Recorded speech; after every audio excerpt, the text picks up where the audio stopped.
Today on International Women's Day. We are very happy to be presenting a service that we believe is making great strides in actually empowering women in Tanzania to achieve better health outcomes for themselves and their families. The service that we're actually going to be presenting today is Healthy Pregnancy, Healthy Baby. And before I actually go into the presentation, I would just like to let you know that we will be accepting questions. So should you have any throughout the presentation, please drop your questions in the chat function, and we will address them at the end of the presentation. So we will allow for roughly 10 minutes of Q&A at the end of the session. Right. So before I get more into the service itself, I'd like to first give an introduction to Mobile for Development. As a division within the GSMA, Mobile for Development works with the mobile industry to identify opportunities and deliver innovations with socio-economic impact.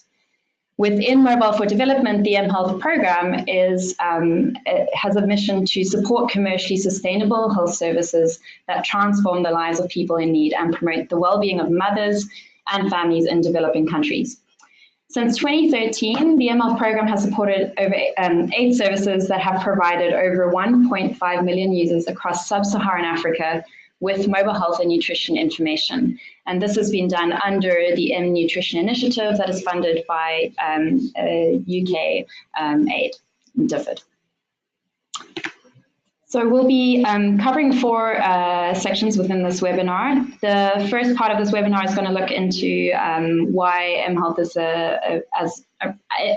as a proposition in Tanzania. And we'll be looking into the health burden in Tanzania and the health or the opportunity that mobile presents in response to this health need. And then I'll briefly describe the Healthy Pregnancy Baby service. We'll then go on to discuss 2 features of the Healthy Pregnancy, Healthy Baby service that we believe are success factors that are worth sharing. The first is that the Healthy Pregnancy, Healthy Baby service has achieved remarkable scale. And there are 3 key partnerships that we'll be elaborating on that have been pivotal to achieving this scale. The second is that Healthy Pregnancy, Healthy Baby has evidence of achieved health and nutrition outcomes amongst its users.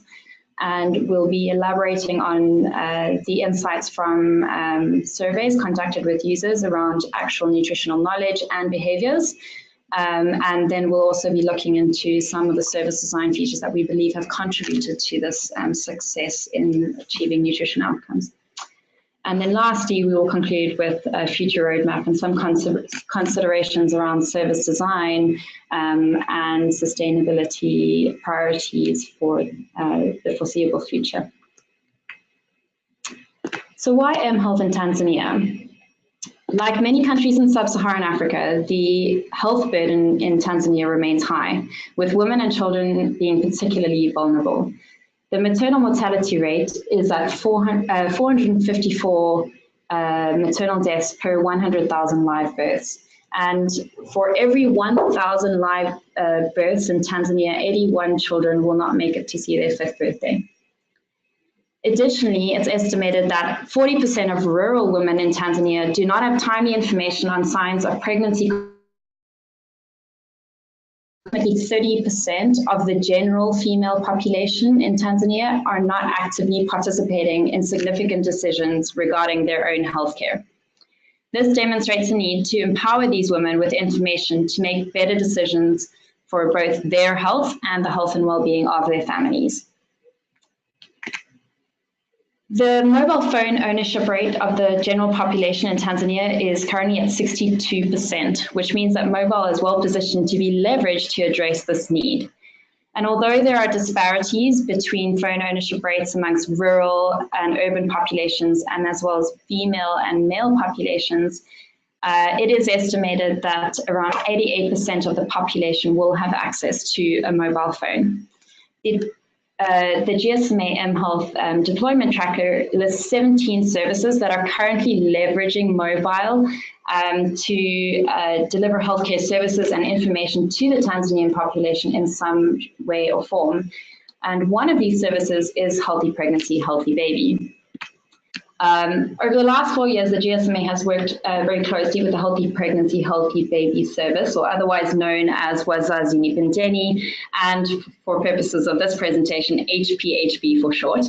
It is a nationally available SMS service offering free maternal child health and nutrition information to subscribers on 4 leading mobile networks in Tanzania. So the 4 mobile operators that have already partnered with the service is Airtel, Vodafone, Tigo, and Zantel. The service is owned by the Tanzanian government and managed by Cardno Tanzania, who are an environmental services company that have specific expertise in the development and improvement of physical and social infrastructure for communities around the world. And the service is partly funded by CDC as well. So I'd like to go into the typical customer journey, so how users would engage with the service. The first step is obviously being made aware of the service, which happens in predominantly in 2 ways, or 3 ways rather. They're either exposed to information through mass media campaigns, or they're told about the service by community health workers or members of their family or communities. Once they're made aware of the service, they can either self-register, or community health workers can actually assist them in registering for the service on their phone. In registration, they provide information as to their estimated date of delivery, if they're a pregnant woman, and if they're a mother, then they would give the age of the child. And dependent on this information, they receive timely SMSs relevant to where they're at. Users who no longer wish to receive messages can opt out, so they can unsubscribe from the subscription, or they will simply stop receiving messages when their content bundle comes to an end. So we mentioned that HPHB has achieved scale, and I think in this section we'd like to focus on how they went about doing that. Before we actually get to that though, the scale that we're talking about is that since its launch in 2012, HPHB has reached 1.8 million users. And insights from our user surveys revealed that 73% of HPHB users report to be sharing information with at least 2 people, which means that the multiplier effect, or the extended reach of the service, is well over 4 million people within Tanzania. We know that there are 3 main partnerships that have been essential in driving this scale. The first of which is the partnership with the government. As owners of the service, the government actually guide the service strategy and validate all the content that's embedded in the service. They have also funded the development of the technical platform that the service is currently embedded on, along with several other mobile health services being operated in Tanzania. This government ownership primarily enables 3 things. So firstly, having the government brand associated with service makes partnership brokering easier, in the sense that other organizations are attracted to the proposition of working more closely with the government. It's also enabled easier rollout at facilities, because the government has actually validated or endorsed the activities at the facilities and the use of healthcare workforce to enable this. And then thirdly, and I think most importantly actually, the trust from users is increased because the Ministry of Health branding is attached to the service. And we have a great quote from a rural user who says that she trusts HPHB because it is something that's certified by the government. And because the government actually support the service, then she believes that she is fine and all the information that she's getting is actually good for her. The second partnership that has really been incredible is the partnership between 4 leading mobile operators. We've not seen many examples of where this has been or where this has been achieved, and so this is really quite remarkable. Each of the mobile operators have agreed to 0 costs to end users. This has reduced operating costs by 63%, which means that the service can be operated at the scale without the prohibitive price tag that's associated with actually delivering the messages to the users. You'll recall that I mentioned we've reached over, or the service has reached over 1.5 million users since its launch, and cumulatively 115 million messages have been sent to these users. So you can imagine that this is a huge cost saving as far as sustained operating Then secondly, enabling a free service to end users has led to wide-scale adoption. So there's no cost barrier to actually adopting the service. And then lastly, the fact that the service is available to subscribers across all 4 networks just means that you're able to make the content available to so many more people, as not any one of these mobile operators has coverage across the entire country. And so together, the population is reached by all 4. We know that in return, mobile operators expect to build some kind of loyalty amongst this user base. So as users are subscribed to this content, and the content bundles typically span an entire pregnancy and then up into the age of 5 years old for a young child, mobile operators expect that users will be less likely to churn or leave their network as they're already invested in the service offering. The third partnerships that we'd like to address is a partnership with a continuously expanding network of NGO, so non-governmental organizations. And the main way in which these organizations support HPHB is through training their workforce to assist users in registering for the service. So this has enabled 2 things, mostly the fact that it's easier registration for end users, which has obviously meant greater adoption. So we realized through our user research that even though SMS and USSD registration might seem quite a simple mechanism, many of these users struggle to actually complete these registrations on their own successfully. And so the support from the community health workers overcomes that tech literacy barrier. And then promoting the service at the clinics at clinics across the country is a great way to catch your target audience in when and where you should. So when women are going for their antenatal checkups and when they're giving birth to their babies, you're able to promote the service to them when they need it most. In addition to that, historically, several mass media campaigns have been employed, but these are prohibitively expensive. And so leveraging a community health worker network as promoters of the service reduces the costs of marketing in general. We also know that in return, it actually makes the work of NGO staff easier. So we have a great quote from Agatha, who says that she really values HPHB because it tells women what to do and when and makes her work easier. So they also want to promote the information to the mother, and the service is actually helping them do that. So not only have you got improved workforce satisfaction, but you also have added value to the end users whose lives all of these community health workers are trying to impact. I'd like to take a quick pause just to say that if you have any questions, please do drop them in the chat. We will be allowing for some time at the end to actually address these questions. So we're going to take a brief break just to give you some time to think about those.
Right, so the third part that we wanted to address in this webinar is talking about the outcomes that HPHB has managed to achieve amongst its user base, and then elaborate a bit more on the features that we think have enabled this.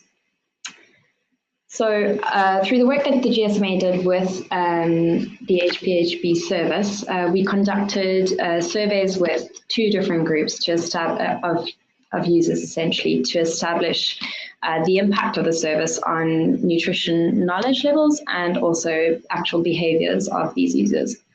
We interviewed 2 different groups, of which one was experienced users who had been subscribed to the service for longer than 6 months and therefore had been exposed to many of the messages relating to the topics that we actually tested in the survey. And then we interviewed a group of what we refer to as non-users, who are essentially users who had just subscribed to the service and had therefore not been exposed to the messages communicating the practices that we were testing in the survey. So essentially they were a counterfactual group for this, this particular survey.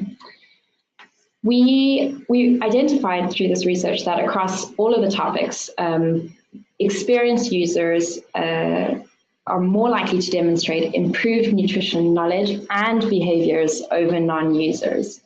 We also noticed that behavior change was strongly aligned to the level of knowledge that users had.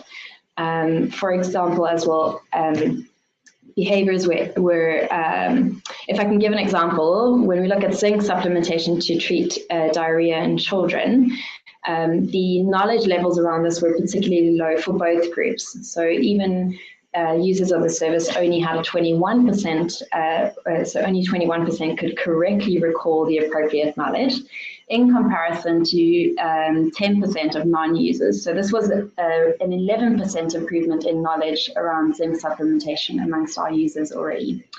But what we did see that it correlated well with an improvement in behavior change so 8% more users were able to report that they were implementing the appropriate behavior in the household over non-users.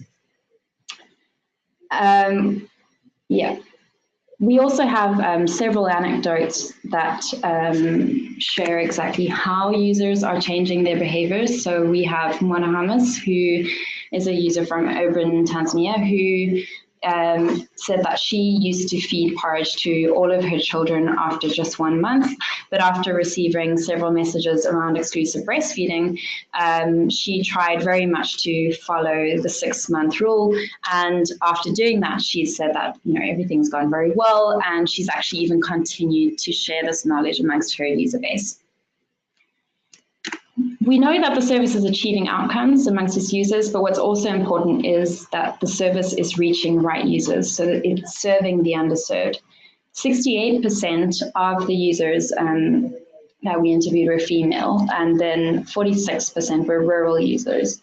So it's encouraging to see that the female user base is so high, considering that I mentioned earlier that only 52% of the female population actually own phones.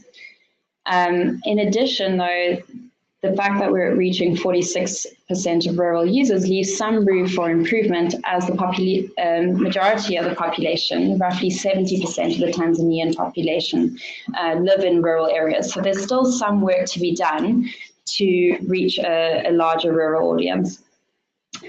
45% of the users that of the HPHB users are also below the basic needs poverty line. One of the great insights that we did get was that 22% of users actually declared that they had no nutrition information. So HPHB was their only source of this type of information available to them and their families. And a further 59% actually declared that the knowledge that they were being given, the practices that were being advocated by the service, were completely new to them. And a further 27% said that they knew some of the practices, but that many of the practices were new to them.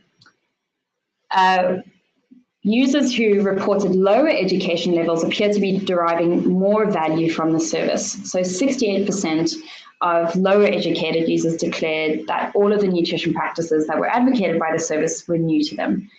So this is very encouraging that not only are we reaching populations that needed most, but we can see that the populations that needed most are really deriving value from the service. So there are several aspects of the service that are pivotal to achieving these health outcomes amongst users, and they're all centralized around adopting a user-centered design approach. So there were, within the HPHB service, there was a strong focus on developing high-quality content. Content was tested iteratively with users, and there were a number of valuable insights generated through this, some of which I'll share with you now. The first is that a lot of the technical terms and concepts are not always understood by users. So some vocabulary, for example, fortified foods or iodine, these are terms that are new to users and actually resulted in a reduction of overall message comprehension. So the encouragement is that the use of plain language with simple terms that the local target audience of all education levels can actually understand is essential. And especially, so caution is needed, especially when translating, to be sure that you find terms that are, because not all the technical terms are always available in the local languages, and so care should be taken that when you do identify terms that they are understood by your target audience. This lack of understanding of technical terms actually also extended itself to a bit of confusion around related practices. So for example, the promotion of salt iodation was perceived to conflict with the promotion of reducing salt intake in general. So although this may have to do with terminology, care should be taken when you're reinforcing the benefit of certain practices to make sure that it doesn't contradict with others that are being promoted in the service. Sometimes even offering more than just one message to explain this fully could be advised.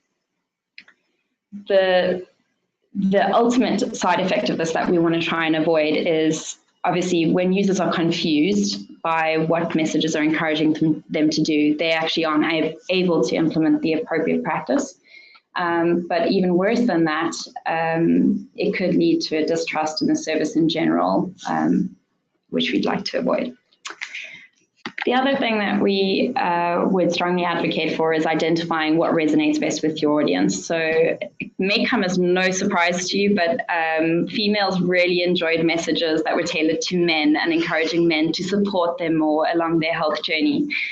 So we have a great quote where this user says that the message for fathers is good. Most of the fathers see the babies belong to the mothers, but this concept can educate them on supporting their women better. So yeah, both men and female users actually had a great response to this message. Men felt empowered to actually play this role for their partners. So this user-centered approach to content development has actually resulted in really high satisfaction rates amongst users, with users rating the content a 9 out of 10 overall for different aspects relating to clarity of content, actionability, relevance, and usefulness. There were other design features that we believe really encouraged a higher value for end users or delivered higher value for end users. And the one that almost all users that we engaged with reported on was reminder notifications. So this quote is an example of one of our users who said that it reminds us a lot of a lot of things. There is a month where you get reminded to attend the clinic. We're reminded about how the baby is postured. They will keep reminding you on the phone all the time, so nothing comes as a surprise to you. And what's also really great is that through our user surveys, we realized that not only do people really value these messages, but 73% of the experienced users that we spoke to recalled receiving these messages, so they could actually say that they did get them. And of this group, 78% reported that they did, in fact, go to the clinic in response to receiving the reminder messages. So there's a high value around reminder messages, but also high adherence to these messages. We also identified other service features that were beneficial for users. So the one is around repetition of messages, which we actually thought would be a bit of annoyance for users, but actually it's found that messages are more easily trusted by users when they align to advice that they've already heard before. So either advice that they've heard from community health workers or messages that have been repeated several times in the service itself. And then the other aspect that many users reported back on that added a lot of value for them was, once again, the assistance by community health workers. So we had users telling us that they'd never subscribed to this type of service before in this way. And so the assistance with the community health worker and that engagement with them as a promoter of the service was very helpful for them, also to understand the value of the service for them. So adopting this user-centered design approach has actually driven a really active and engaged and loyal user base. So there are currently over 270,000 active users on the HPHB service. Of this user group, 67% are experienced users. So these are users who have been engaging with the service for more than 6 months. And this was quite an interesting insight, considering that I mentioned earlier that mobile operators are interested in the loyalty aspect that this service can promote amongst their customers. And so this is already some early evidence alluding to the fact that these services can keep users engaged and tied in for long periods of time. So of the users that we interviewed, 73% reported to share messages in their communities. And 62% of these were actually sharing information with their spouse. And when we probed this even further, we realized that the vast majority of these individuals who are sharing information with their spouse is actually men sharing information with their wives. This is very encouraging, considering, once again, the low female phone ownership rates in Tanzania. So this information, although not necessarily going directly to a woman's phone, is being communicated to her by her husband or by her partner. In addition to that, 59% of the users report to actually be saving the messages, of which a surprising 80% go as far as writing the message down when they run out of storage space on their phone. Once again, showing the high value that these users attribute to these messages and the information that it provides. In addition, 52% actually report to read the messages more than once, which proves the strength of SMS as a delivery channel, in that it allows users to access the information over and over as many times as they wish to. So the last section that we're going to touch on is the future roadmap. And as I mentioned, there's two main things that we're hoping or that we'd like to see prioritized for HPHB in the near future. The first is around service design features. So when we engage with users, we identified that many users have very passive usage behaviors. So when things go wrong with the service itself, so messages stop coming for whatever reasons, users typically don't know what to do.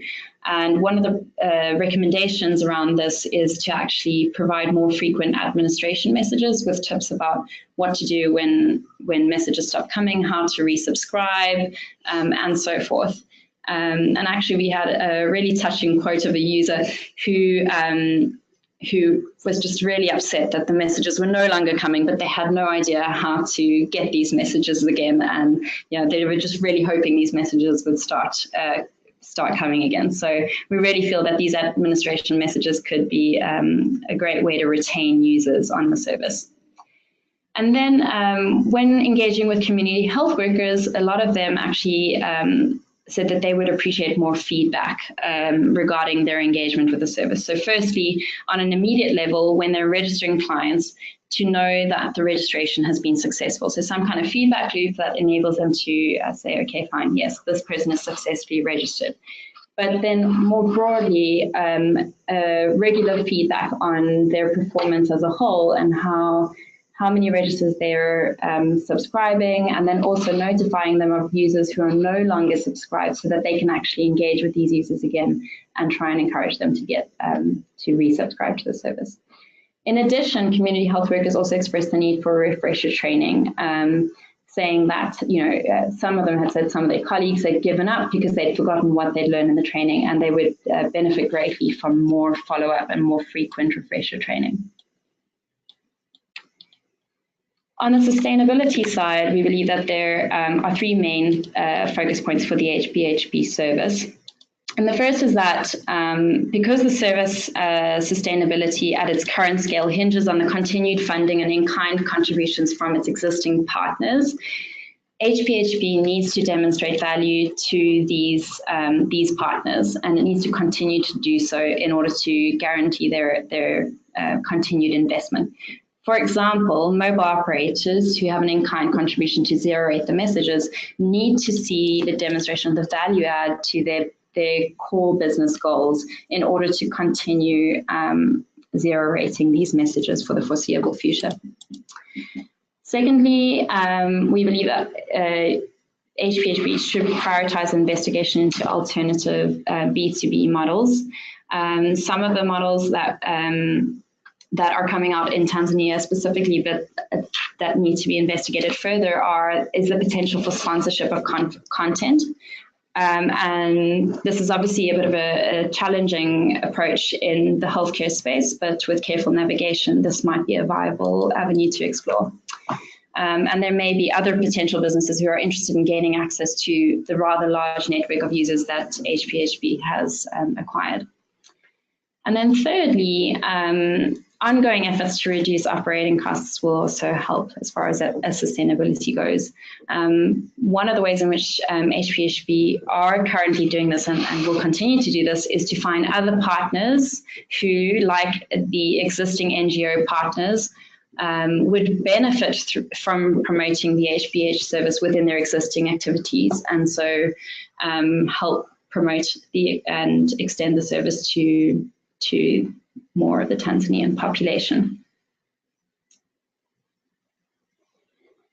So we've shared now on HPHB and some of the insights from the case study. I encourage you to please go and have a look at the case study if you haven't yet, but also reach out to us if you would like to know more than what we shared today.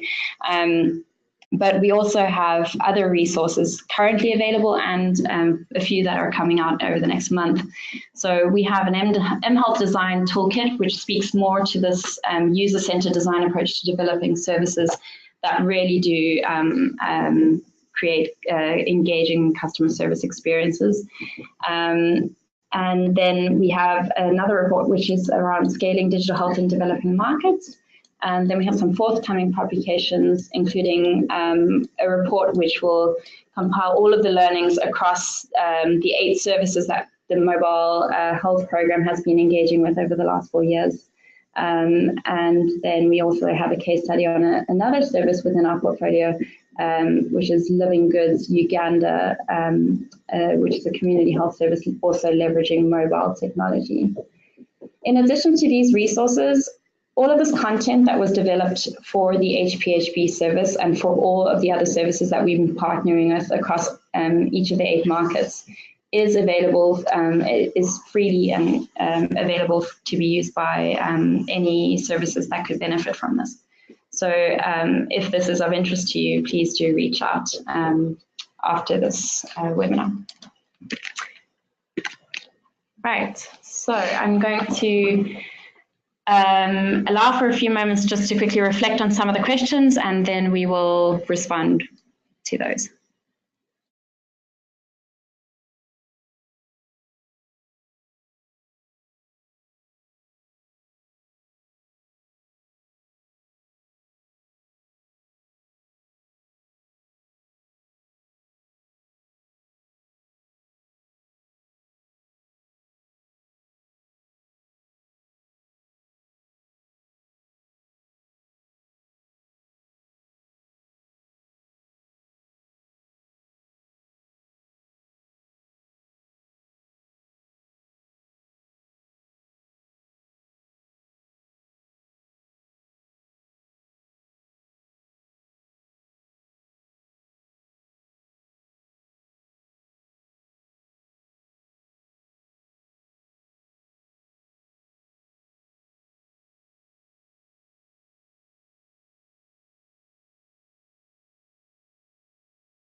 Right, so thank you. We've had actually quite a few questions so far, so we're going to try and address some of them, but we won't be able to address all of them. And I would like to encourage you just to reach out again if you feel we haven't answered any of these satisfactorily. Before I get into answering the questions, I'd just like to mention that all of these resources are available on our website on the Mobile for Development resources page. And actually this publication is authored by myself, and I was brought to my attention that I didn't actually introduce myself right in the beginning, so let me do that. I'm Kim Pullian, Insights Manager for the mHealth team, and so yeah, please feel free to reach out to me directly or through our mobile health with email address as well.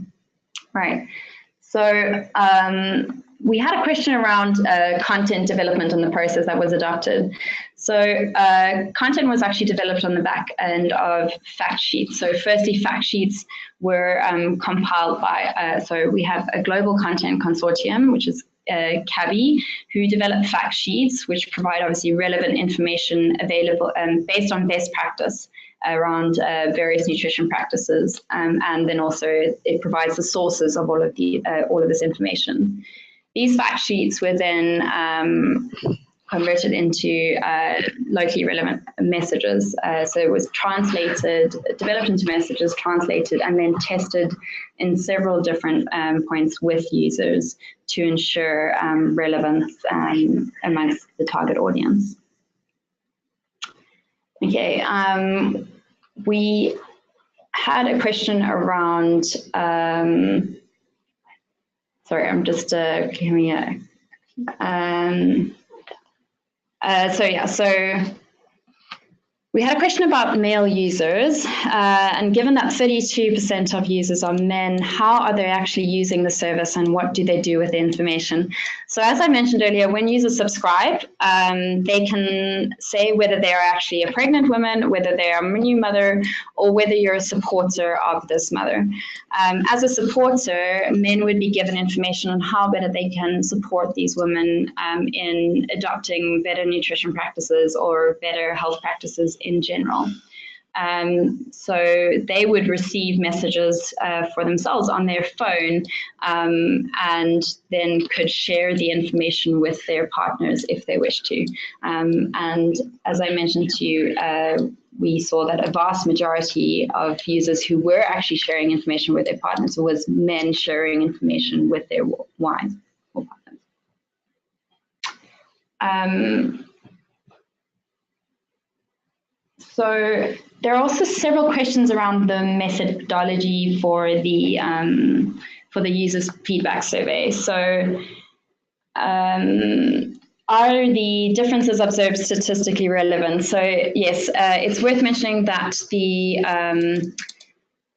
sample sizes, so for the experienced users, we ended up reaching a sample of over 415 experienced users, and for non-users, so those who had not been exposed to the topics that we tested, we had a sample of over 814 non-users. All of the differences that we cite in the case study and that are listed in the presentation that we just given were in excess of 3%, except on one area, which I'll talk to now. But essentially, the confidence interval was around 3%. So any difference greater than 3% was statistically relevant. The only behavior where we weren't able to observe a difference between experienced users and non-users was around appropriate supplementation for nutrient intake during pregnancy. But in other areas, such as early initiation of breastfeeding, the difference was much larger. So 11%, so 71% of experienced users were reporting to start breastfeeding their children at the appropriate time, which is immediately or as soon as possible after birth, in comparison to only 60% of non-users. So that's an 11% difference between the two groups, which is definitely statistically relevant. So we had a question around the other nutrition countries where we've been working. So we've done work in Nigeria, Ghana, Zambia, Malawi, Mozambique, Uganda, Kenya. I've mentioned Ghana. Sorry, I'm trying to. And Tanzania, obviously, this one. Yeah, thank you. I've got my team here trying to help me there. We've been working in these markets for 4 years, but I still need help to do them on demand. But yeah, so and like I said, we've got learnings across all of these, which we are going to be sharing in our global report. And a lot of our learnings are around the support that we provided to each of these partners, which was largely around obviously the content development, but then also user experience research, business intelligence and analysis, and then also M&E surveys that we conducted for each of these services across each of these markets. That report is due to be published beginning of April as well.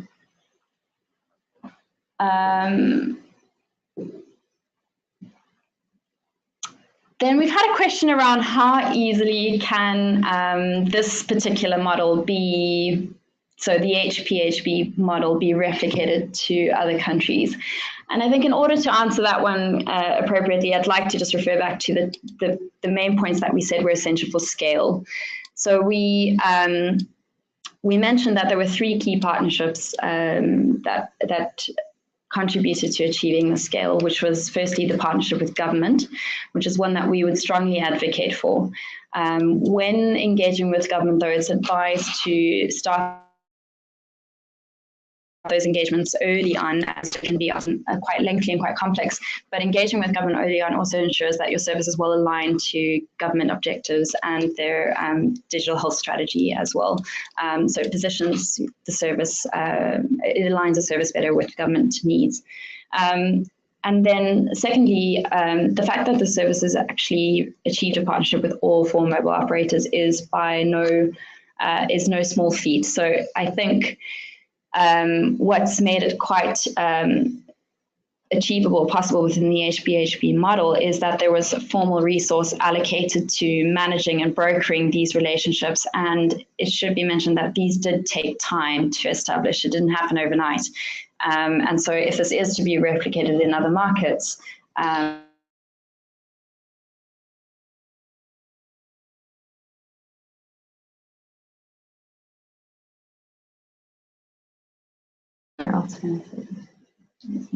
so we had a question around whether for illiterate users, are there alternatives? So actually, we had a few anecdotes that I didn't really share in the presentation around, you know, even amongst illiterate users, they still prefer SMS, and not just in Tanzania. We've seen this across some of our other markets as well, that there is a preference for SMS, even if they can't really read them, because they can find people who can read them, and they can always get people to reread them as well. In some of our other markets, though, where SMS was not seen as a viable mechanism to reach users with this kind of information, we did pursue other channels such as IVR, or interactive voice response. So it's basically recordings that users can interact with, and that overcomes the illiteracy barrier. Yeah, and in particular, so the question was around in rural Mozambique, many people cannot read, actually. So in Mozambique in particular, the service that we partnered with there actually uses IVR as a channel to reach users with this content.